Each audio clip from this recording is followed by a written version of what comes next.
Hi gamers, time to do another collection update video. I got a ton of stuff for the Switch and also a couple of new Wii U games. It's true. And at the end of the video I'm gonna also be sharing my thoughts on Demon's Souls, the remake on the PlayStation 5. Of course I've been playing with my new consoles, both the Xbox Series X and PlayStation 5. And yeah, really liking the consoles. They're fast, powerful, and especially liking the the lack of loading screens. That's really good. Or the short loading times. And yeah, really liking the PlayStation 5 controller especially. Seems really next gen. But next gen is also what Nintendo put out this month. The third console that came out, of course, here is the Game & Watch Super Mario Brothers edition. And you know what amazes me? Check out my unboxing of this in Finnish if you already haven't. What really amazes me is that this isn't like a gimmick or some collectible or something like that. It is an actual new Game & Watch. You got the old logo here, the old form factor. Yeah, it's got a color screen and a lot more advanced game inside it, or games inside it, than the old black and white monochrome LCD Game & Watches. But it's a brand new Game & Watch after like 25 years since they previously put out one, or like 30 years, I don't know, maybe 25. And yeah, it's just amazing. I'd say that it's slightly too expensive for what it is, but it's still a very cool little console, and of course I had to get it. Continuing here with the Switch games, got Pikmin 3 Deluxe. I just love Pikmin. I'd say that it's the best new IP that Nintendo has put out in the 21st century. And Pikmin 3 is the best of the bunch, and the deluxe version is even better.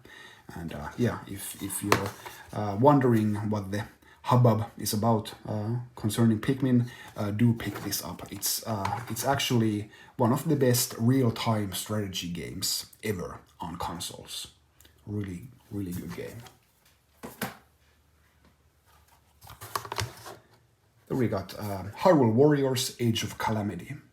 I'm not a huge Warriors fan, but of course I liked Hyrule Warriors because of Zelda theme. And this was a really nice announcement when they made this, and just the fact that it's story-wise a prequel to Breath of the Wild was really exciting, and what better setting for a really over-the-top Warriors game than 100 years before Breath of the Wild, when there was huge battles and all sorts of calamity going on. And yeah, just fits the theme very well, and it's nice that Nintendo gave such a huge IP and a huge story vehicle for Koei Tecmo to do something nice with it. And another Zelda spin-off, Cadence of Hyrule, Crypt of the Necrodancer, featuring The Legend of Zelda. A rhythm game that just happens to have Zelda characters and a Zelda setting. And yeah, I guess I wouldn't have gotten this, if it weren't for the Zelda characters. But as such, it's a really nice little rhythm game. And then something a bit different for the Switch. Oh, maybe I'll do it like this. Get rid of these first. I got Mario Kart Live Home Circuit. Here we have both the Mario and Luigi versions. so I can race with my son Fingamer Jr. on these, and yeah, he's just love this. Of course, this is very gimmicky. You know, why not just play a Mario Kart game, especially when you're looking at the screen and not at the floor where the floor of your home, where the actual action is happening, but basically you're looking at the screen, and yeah, there's all sorts of different graphical effects going on, and the power-ups actually work. You know, if you hit somebody with a shell, the actual cart slows down, and it works like that. But yeah, this is a really great AR, augmented reality game, and yeah, it's just the fact that you can race around your own house. It really adds to the fact for kids especially. Some connection issues if you're too far away from the console, but other than that, works like a charm. And there's even a surprising amount of stuff, like you can have like strong winds blowing from left to right, and then the mechanical cart here veers from left to right according to the wind, and all sorts of different effects that you can have in the game. So it's really an innovative title.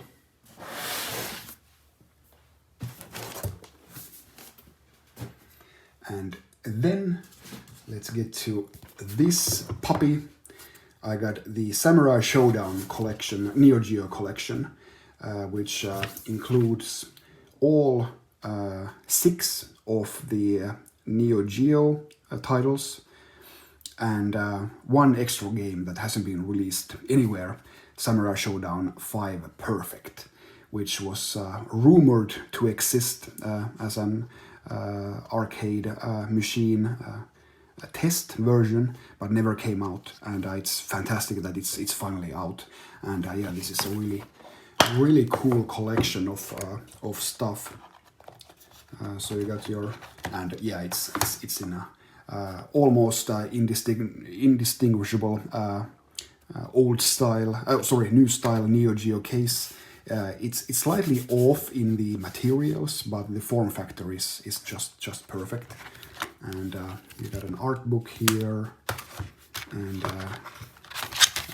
2 CD soundtrack, and a bunch of art cards here. So really nice package, and I was happy to pick this up. I'm a big fan of Neo Geo, so I just had to get this, especially this packaging, and it's quite limited to 1800. So this is number 0076. And one more Switch game added to the collection. This one I also did an unboxing of. Check it out if you already haven't. And then this kind of like a press kit of Untitled Goose game. Got some Goose sock puppets here, and a sticker, and 2 versions of the game. One is, they basically have the same innards, but one I believe is like more environmental friendly materials, printed on recycled paper and whatnot. But yeah, just a really charming game, and deserves all the praise it's been getting.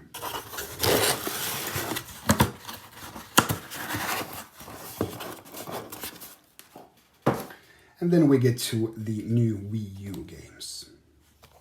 Got here Shakedown Hawaii. This is published by V Blank Entertainment, and they put out a regular version of the game, looks like this, and a special edition. And I gotta say, the quality of these games is not the best, which is a shame, because it's quite possible that these will be the last Wii U games. There have been a couple of titles who have tried to claim that title, and for the time being, Shakedown Hawaii is is the title to beat. Hopefully there will be some others, but yeah, it's the print quality is it's not as good, and you know, the special edition comes in this quite flimsy little plastic packaging. It's kind of warped, and yeah, not really impressed with V-Blank here with this title, or their customer service for that matter. So yeah, kind of a shame, but still, of course, I had to get these for my complete Wii U game collection. And one final game to talk about, the game, next gen game that I've mostly been playing has been Demon's Souls, the remake on the PlayStation 5. Unfortunately, I have the game only as a digital download code. Just going to use the PS3 version here for a visual aid. Like I've said previously in my videos, I'm a huge Souls fan. I started with Bloodborne and then played Dark Souls 3, Dark Souls 1, and then Dark Souls 2, I think. Was that the order?